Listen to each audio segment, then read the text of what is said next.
Hey guys, Garrett back for Sableye the Mind Sculptor with another Commander deck tech. Now this deck is featuring some interesting cards because this is Assassin's Tribal. So what is Assassin's Tribal? It's not really a tribe because there are no lords. These creatures don't really synergize together very well, but I wanted to try and make it a thing.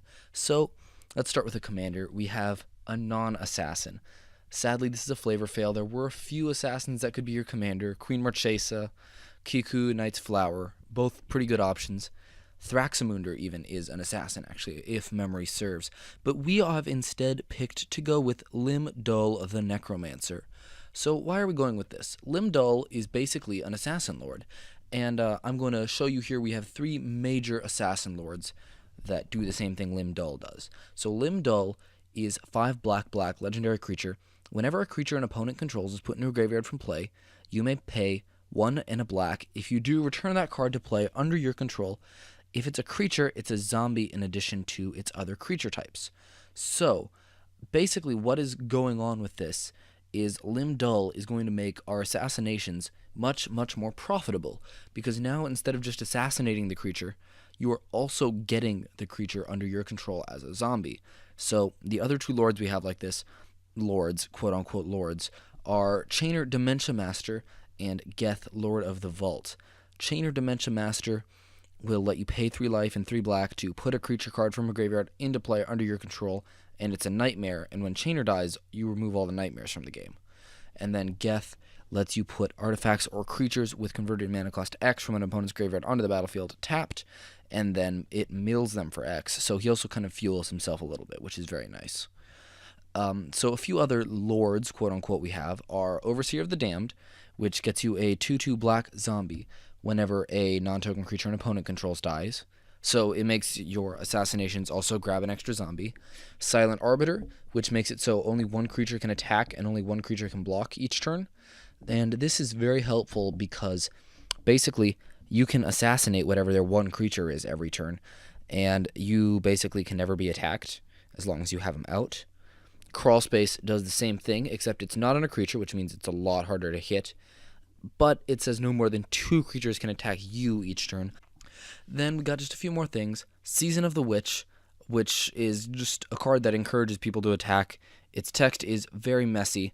Basically, you have to pay life, and untapped creatures that did not attack are destroyed at the end of the turn. This works really well with Crawl Space because technically they all could have been declared as attackers, so it wipes their board except for those 2 creatures, and then you can shoot down those 2 creatures. One issue with it, of course, is your creatures aren't going to be attacking, so a lot of the times it's going to be a 1 or a 2 turn thing. It's obviously better when you tap down your creatures to kill their guys and then cast it, which is just kind of awkward timing-wise, but I like the card and I thought it would be a nice little include. Koskun Falls is basically a 4-mana propaganda in black that forces you to tap an untapped creature you control during your upkeep. Again, this cost is a little bit annoying, but it is very nice to have the propaganda effect limiting their ability to attack you. Then we've got Shriveling Rot, which basically will make them take damage when their creatures die for a turn, and if they've got big creatures, this can be a lot of damage, and it can really hurt somebody, if not kill them, from the lower life totals, especially when they're running green stompy decks with high toughness creatures. And our last one is Endless Whispers, which combos with another card in this deck. I will point it out when we get there. And it also says when each creature has, when this creature is put into a graveyard from play, choose target opponent, that player gets the creature. So I understand that this opponent won't be you very often if you're the one killing the creatures, but I just think it's a fun little politics card. I like Endless Whispers. I'm just a fan of the card. Not much more I can say than that. So, you may have noticed a lot of those cards are super expensive, which is why we have Cabal Coffers and Nykthos Shrine to Nyx, which are both going to be pretty big mana in our deck. And then, for some reason in my last video, I was under the impression that Strip Mine was super expensive online. It's not. You should just buy a Strip Mine online for your decks. I am definitely going to be playing Strip Mine in this deck as well. The rest of the land is all swamps, so it's kind of boring. So let's just start at the bottom of the curve and move on up, and we're going to get to look at all of our great assassins. First, we've got Gull-Draw's Assassin, which is the worst assassin out of the box, but it gets better if you level it up, and at the highest level, it's just an amazing creature. Cruel Sadist, which is one that I'm definitely interested in trying out. Hopefully your opponents are running low toughness creatures for you to prey on. Ruth the Ripper, which is just a 1/1 death touch basically that can be a morph that flips up and does annoying things. Kiku Knight's Flower, which is the cheapest of the assassins that can just hit anything basically. And dealing damage to yourself equal to your power is lethal on so many creatures in this game. There are definitely ones that it misses, but I think Kiku is just a pretty great card in general. And if you're doing this, then they're likely to die if they do direct combat with anything. So this can actually be used after they've blocked, for instance, or before you block to make their creature die after blocks, even if its power is for some reason lower than its toughness. Slumgar Assassin, just a good little Megamorph guy, is kind of a weird little get in under the blockers type creature, and it also kills something big when it flips up. Scarblade Elite is useful once you have a couple of assassins in your graveyard, although being honest, I've only ever gotten 2 or 3 activations off of this guy in a game because there really aren't ever that many assassins in the graveyard for you to hit. Big Game Hunter. This is not a great card, but I'm running it anyway. There's almost always something to hit with it. Madness isn't that relevant in our deck, but I have had it happen. There are a few ways that it happens in our deck. Dark Imposta. He's not very good straight off, but he starts getting better and better over time. Royal Assassin, probably just the best assassin in the deck. Tap destroy target tapped creature is kind of exactly the effect I wanted to build around, and sadly not very many things did it. But here's one right now. King's Assassin. Tap on your turn. Before you attack, you may tap it to destroy any one tapped creature. Old Magic cards have such beautiful wording. Stronghold Assassin lets you sack a creature to kill a creature. Zatherid Slyblade. Zatherid Slyblade is a very nice creature, I think. 2 and a black for a 2/1 hexproof that can lose its hexproof but get first strike and death touch. You almost never have to actually pay that mana cost, so even though it's really big, it'll hardly ever force you to pay it because they just won't attack in. So honestly, I think this card is really fun in Commander. Cryptcast doubles up your mana for those stupidly expensive cards at our top end. Abyssal Hunter is more of a guy that taps creatures down for our other assassins than something that's actually going to go out there and pick up heads by itself. Honestly, there's a very limited number of assassins in this game, so, you get what you get. Necrotal, one of the stronger assassins, just comes in, kills something, and then is a 2/1 first strike. Nightshade Assassin, this card is being pretty iffy for me, because it's very hard to guarantee that you have enough cards in hand to make this work. However, once you actually do hit something with it, it's fine. Much worse Necrotal, I think, though. Rothy Assassin gets in there for the same effect that I wanted in the first place, and it's also a mercenary searcher. Sadly, there are no mercenaries in this deck other than Rothy Assassin. So, Notorious Assassin loses you card advantage but does destroy things, and it does work pretty well with our Madness, and it doesn't have to be a tapped thing, so it can take pot shots at whatever it wants to. Unliving Psychopath kills things, but it takes quite a bit of mana investment, and it has to be something smaller than 3.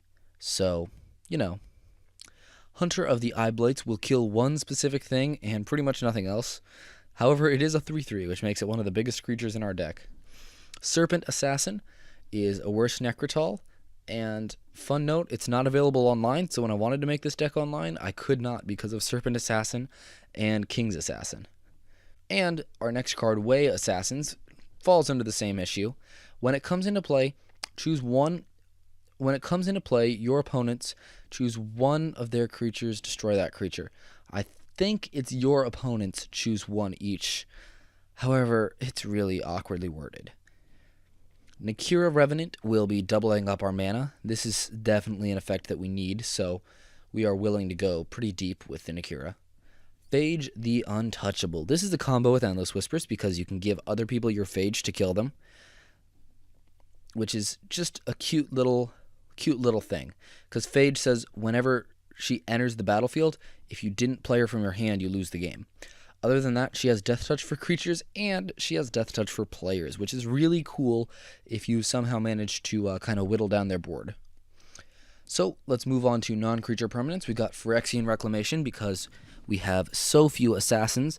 We definitely needed ways to get them back, and Phyrexian Reclamation happens to be one of the most efficient. Expedition Map in here to search for our stupid lands, and Soul Ring obviously should be banned, just like I say in every video. Smuggler's Chopper, here to help us sort through our deck, activate Madness, you know. It's just overall a good card. If something was banned in Standard, it's probably playable in Commander. Even in a deck like this without a ton of creatures, I've definitely found Smuggler's Copter to be useful. Swiftfoot Boots and Lightning Greaves, Assassins are really good with haste, and Assassins also like to have Hexproof because they don't want to get shot down themselves. If you have a limited number of Assassins, you definitely don't want them dying. Stab Wound is in here as a bit of removal. It's on theme with the tribal, you know? An assassin stabs you, so we're playing Stab Wound. Maybe not the best card ever. Extraplanar Lens, here to remove a swamp and double up our mana. Phyrexian Arena, just one of my favorite black cards. It gets you so many cards over time, especially good if you can keep your life total high by blocking with your assassins. Whip of Erebos gives your dudes lifelink, but more importantly, it offers the threat of being able to return a assassin one time to shoot something down when they attack in. I've definitely had Whip of Erebos single-handedly hold off opponents in the past. Tainted Ether, a little bit of a Staxy control, a way to keep them from overwhelming you with mounds and mounds of tokens. Gauntlet of Power, which, oh man, this is a great card. Gives all of your black creatures 1/1/1+, and it's going to give all of your black lands 1 extra mana when you tap them. Caged Sun does the exact same thing, except it also does it for non-basic lands. So that means it will be doubling up your Nykthos Shrine to Nyx and your Cabal Coffers activations, which is insane. And Cruel Reality is here so that you can just stick it on one player and they will be screwed out of the game entirely. I wish there was a Cruel Reality that hit everybody, but alas, here we are with one that just hoses one player forever. So Planeswalkers, I decided, were important for this deck because Assassins really dissuade people from attacking, and what's the best thing to do when your opponents aren't attacking you? Play Planeswalkers, obviously. So Liliana Vess is a tutor Planeswalker. She'll let you tutor up your stuff. She's not really in here for anything else. Her ultimate can be good situationally, or it can do next to nothing, and her +1 doesn't really have a ton of synergy in this deck, except for the couple of Madness cards that I have. Ob Nixilis Reignited is just mostly in here to let you draw cards, but he can also do his own assassinations if he has to. Sorin Markov, of course, everybody knows setting someone's life total to 10 is pretty dumb in Commander, and he also just has that damage ability, which is very sweet. Not really high on Mind Slavering, but, you know, it also works. Tragic Slip is in here. It's a little bit of tribal removal because, you know, that man is not slipping by accident. That is definitely an assassination going on right there. Ultimate Price, you got to use this art too because it is the one that has the quote from the Kozin, Orzhov Assassin. Another piece of tribal removal. Beseech the Queen in here as kind of a budget searcher. It'll let you search out either one of your crazy lands or just one of the pieces that you want. This deck does have a couple of very good search targets in it, so I definitely like Beseech the Queen. Assassinate. You gotta have Assassinate in the Assassin's deck. It's the best card. It's even got a quote from Urine, the Royal Assassin, on it, so that's great. Ambition's Cost is one of my favorite card draw spells, right there with Ancient Craving because they're exactly the same card. Crux of Fate is just the cheapest board wipe besides Damnation and Toxic Deluge, and I don't really want to pay for either of those. Increasing Ambition, double tutor, lets you tutor for one thing, and then if you have the flashback, which you might if you tutor for one of your land accelerations, you get to tutor for literally 2 things. So this card lets you search for 3 things overall. That's insane. Love Increasing Ambition. Murderous Cut, it says the blades of a Sultai assassin stab like the fangs of a dragon, so you know what? You gotta play it. Decree of Pain, board wipe that gets you back some cards, or it just cycles and gets rid of all the small guys. And Overwhelming Forces totally will destroy one opponent and fill up your hand.